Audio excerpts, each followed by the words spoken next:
Hello and welcome to My Karate, My Life. I'm Chrissy Howard.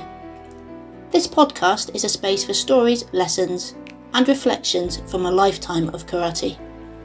I've spent over 4 decades training, teaching and learning, not just how to move but how to grow. And through that time I've come to realise that karate is never just about technique, it's about who you become along the way. In this podcast I'll be sharing personal stories from my journey, the challenges, the doubts, the lessons that have stayed with me and the moments that shaped not only my karate but my life. We'll talk about confidence, about fear, about resilience and about what it really means to keep going even when things feel difficult. Some episodes will be quiet reflections, some will be lessons from the dojo and some will be conversations with others walking their own martial path. This isn't about being the best, it's about showing up, learning and continuing, no matter where you are on your journey. Whether you've trained for years or you've never stepped into a dojo, I hope something here speaks to you. So thank you for being here and I look forward to sharing this journey with you. Hello and welcome to the My Karate, My Life podcast. I'm Chrissy Howard and today feels a little different. This is episode 11, 12 if you include the introductory week. So 12 weeks of stories, reflections, lessons and questions. If you've listened to all of them, thank you, genuinely. Because when I sat down to record the first episode, I wasn't entirely sure what would happen. I had hoped that people might listen. I had hoped some of what I shared might resonate. But mostly, I just wanted to create something honest. Not a podcast about how to get a black belt. Not a podcast about being the best fighter in the room. Not even really a podcast about karate. I wanted to talk about life. I wanted to talk about people and about the things that shape us. The things that challenge us and the things that help us grow. Karate simply became the lens through which we explored those things. And at the 3-month mark, reflection feels important. Because in Budo, reflection is part of training. We bow in at the beginning of class and we bow out at the end. Those bows aren't just tradition or etiquette, they're moments of pause. A chance to arrive fully and a chance to consider what we've learned before rushing into the next thing. Those pauses are, of course, important to life too. We move so quickly from one goal to the next and we rarely stop and ask, what has changed, what have I learned, and who am I becoming? So today is my bow out moment for these first 12 episodes. A chance to look back before we move forward. In episode 1, right at the very beginning, we started with my own story. Not just karate, but the difficult parts too. Abuse, silence, not being heard, and how training became one place where I could begin rebuilding myself. That episode set the tone for everything that followed. Honest conversations, not polished perfection. Then that led us into so many different things. We talked about walking into the dojo for the first time, feeling awkward and uncertain, and realising that confidence rarely comes before action. Most confidence is built afterwards, through repetition and survival. We've explored my teenage years, shaped by illness, hospital appointments, and emotional overwhelm, and how movement and structure can help regulate the nervous system. Not as a miracle cure, but as a support. We've challenged the idea that success is mostly natural ability. We looked at deliberate practice, repetition, and the reality that progress is usually built through unglamorous consistency. We've unpacked one of the biggest misconceptions in martial arts, the idea that a black belt is the finish line. I reflected on earning mine at the age of 15 and how decades later I see it as the beginning of a different chapter entirely. We've talked about gradings, competitions, teaching, and unfamiliar situations, and the psychology behind fear responses. The key idea wasn't that fear disappears, but that courage is action despite fear. We've explored something I resisted at times in my own life, the importance of connection. Humans are social creatures, and healthy community is strongly linked to resilience and well-being. We've looked at the responsibilities instructors carry, the importance of emotional safety, the idea that good coaching develops both resilience and well-being.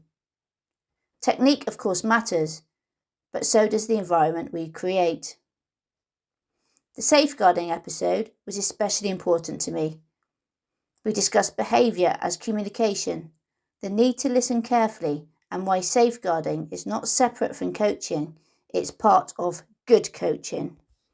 In the last week or so, we explored what happens in the body under pressure, the adrenaline, fight or flight responses, narrowed attention, and how training can help us regulate rather than be overwhelmed by those reactions. I've moaned about my ruptured ankle tendon and the uncomfortable truth that experience doesn't make setbacks disappear. It simply gives us better tools for responding to them. When I look across those episodes now, a pattern jumps out.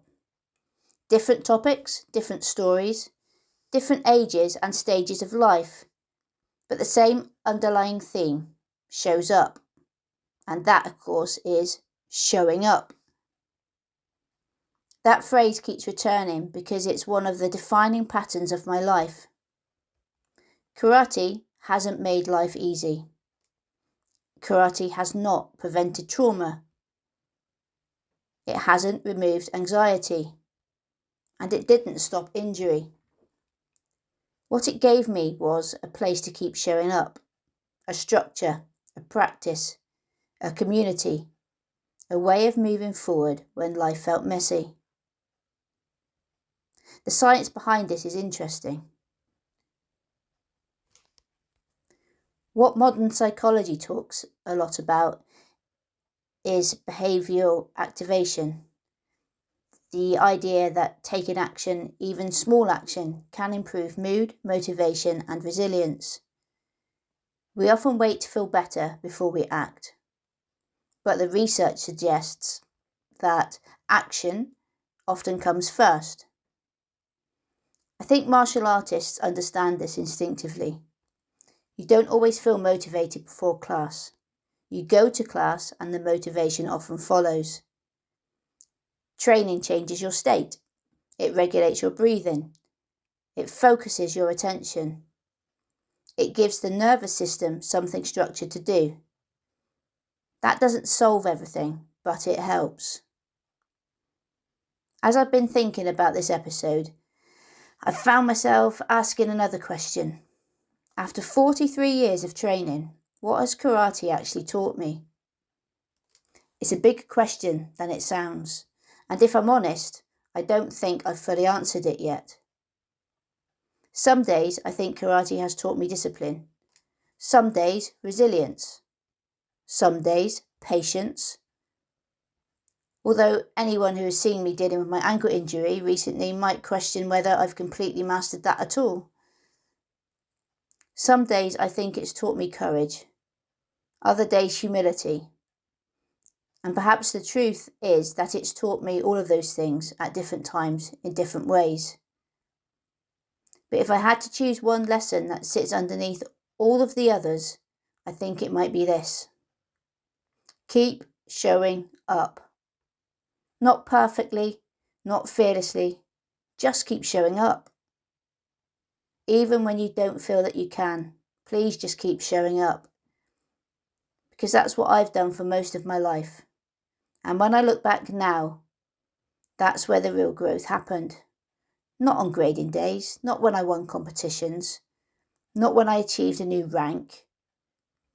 The growth happened on an ordinary Tuesday, on cold evenings when I couldn't really be bothered, when life felt too busy, when I felt too tired, when I doubted myself, when I felt stuck. The growth happened because I turned up anyway. Interestingly, modern psychology tells us something very similar. We often assume motivation creates action. We often feel that we feel motivated and then we do the thing. But behavioural psychologists suggest it's often the other way around. Action creates motivation. The hardest part is usually starting. Often we begin momentum and then momentum takes over. I think most martial artists understand this instinctively. How many times have you not felt like training, only to feel better once you arrived? I've lost count of how many times that has happened to me. Sometimes the biggest victory is simply walking through the dojo door. Another theme that's run throughout this podcast has been confidence, or perhaps having a lack of it. Again, people often assume confidence comes first. I thought confident people took opportunities because they felt confident. Now I think the opposite is often true.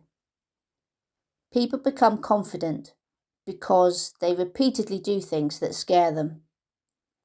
Confidence is evidence. Evidence that you've survived difficult things before. Evidence that you've coped, and evidence that you've learned. Psychologists sometimes refer to this as self-efficacy, a person's belief that they can handle challenges. The interesting thing is that self-efficacy doesn't come from positive thinking alone. It comes from experience. It comes from trying, failing, having to adjust, having to try again. Sound familiar? Yeah, that's basically karate. And of course life. I've shared quite a lot of my own story throughout this series. Some of it wasn't easy to talk about. Experiences of abuse, not being heard, periods where life felt overwhelming, my own struggles with confidence, times when I genuinely didn't feel particularly strong. The funny thing is, when people hear you've trained in martial arts for decades, they sometimes imagine you've always been confident. I can assure you that isn't true. There were periods in my life where self-doubt had a very loud voice. Sometimes it still does. The difference now is that I don't automatically believe everything the voice tells me. The difference now is also that if I do feel the fear, and if it does feel too much, then I'll hold my hands up and say, I'm not ready. I've learned that thoughts aren't always facts. And that's another lesson supported by psychology. Our brains, well, they evolved to detect threats. Unfortunately, they aren't always very good at distinguishing between a genuine danger and the fear of embarrassment. The nervous system, sadly, often reacts to both. That's why a grading can feel terrifying, why public speaking can make your heart race, why stepping into a competition area can make your stomach churn. Your body is trying to protect you. The problem is that growth often lives on the other side of that discomfort. I've spoken before about the difference between danger and discomfort. Many people spend their lives avoiding discomfort because it feels unpleasant. Yet, discomfort is often where the learning happens. Not always. Not every uncomfortable situation is good for us. But growth rarely happens entirely inside our own comfort zone. And I think that's one reason martial arts can be so powerful. Karate gives us regular opportunities to experience manageable levels of challenge. We learn that nerves don't mean stop, fear doesn't mean impossible, an elevated heart rate doesn't mean failure. We learn that we can feel uncomfortable and still function. That lesson transfers into our life as well. Another thing I've reflected on while making this podcast is the importance of community. If I'm honest, there have been periods in my life when I've convinced myself I didn't need one. Perhaps you felt that too, especially during difficult times. When we're overwhelmed, withdrawing can feel easier. It can feel safer. Humans, though, are fundamentally social creatures. The science is quite clear on this. Connection matters, belonging matters, support matters. Healthy relationships improve resilience, well-being, and even physical health. When I look back on my own karate journey, some of the most important moments weren't technical at all. They were human. The people who encouraged me, the training partners who helped me, the students who trusted me, the friendships formed over decades, the conversations after class, the laughter, the shared struggles, the sense of belonging. Karate gave me a community long before I understood how important community actually was. In Budo, we often talk about forging character. It's a phrase that's used so often that we sometimes stop thinking about what it really means. For me, I guess character isn't built during these easy moments. It's built when things don't go our way, when we're disappointed, when we're frustrated, when I, are injured, when plans change, when life refuses to cooperate. As many listeners know, my ankle injury has been one of those lessons recently. I wish I could tell you that I've handled it perfectly. I haven't. Some days I've been patient. Some days I've been frustrated. Sometimes, and maybe often, I may have even been angry. I can't train like I want to. I can't trust myself in a lineup at a seminar. Even pivoting to demonstrate my washigiri in training or teaching sends what feels like fire up my leg. Some days, though, I have been positive. Some days I've felt sorry for myself. Sometimes annoyed at medical professionals. I suspect, though, that's called being human. What the injury has reminded me is something Budo has always taught. Adaptation is a skill. The oak tree that refuses to bend may break. The bamboo survives because it can move with the storm. Sometimes strength isn't pushing harder. Sometimes strength is adapting, adjusting, accepting where you are and working from there. That's not giving up. It's wisdom. One thing that has become increasingly important to me as an instructor is understanding the person in front of me. Not just the student, the person. Over the years, I've become more interested in psychology, safeguarding, emotional regulation, and human behaviour. Why? Well, the why is because every person who walks into a dojo arrives with a story. Some stories we know, most we don't. I know that behaviour is often communication. Confidence and resilience don't appear from nowhere. They grow in environments where people feel safe enough to try, safe enough to fail, and then safe enough to try again. I think good instruction goes far beyond teaching techniques. We're helping people develop belief in themselves. We're helping create experiences that may stay with them for years. That's a responsibility I take very seriously. And perhaps that's another thing karate has taught me. The longer you train, the less it becomes about you. It becomes about what you can contribute, what you can pass on, what you leave behind. Not your rank, not your achievements, your impact. Looking back across these 12 weeks, I don't feel like I've reached any grand conclusions. If anything, I've probably have more questions than I did at the beginning. Maybe that's a good thing. Because after all these years, I still consider myself a student. I'm still learning. I'm still making mistakes. Many. I'm still discovering things about karate. I'm still discovering things about myself. And perhaps that's the real gift of lifelong training. The journey never ends.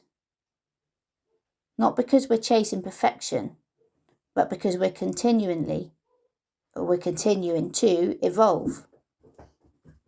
One lesson, one challenge, one conversation, one training session at a time. Before I finish today, I want to say thank you. Thank you for listening. Thank you for listening. Thank you for your messages. Thank you for your support. Thank you for allowing me to share part of my journey with you.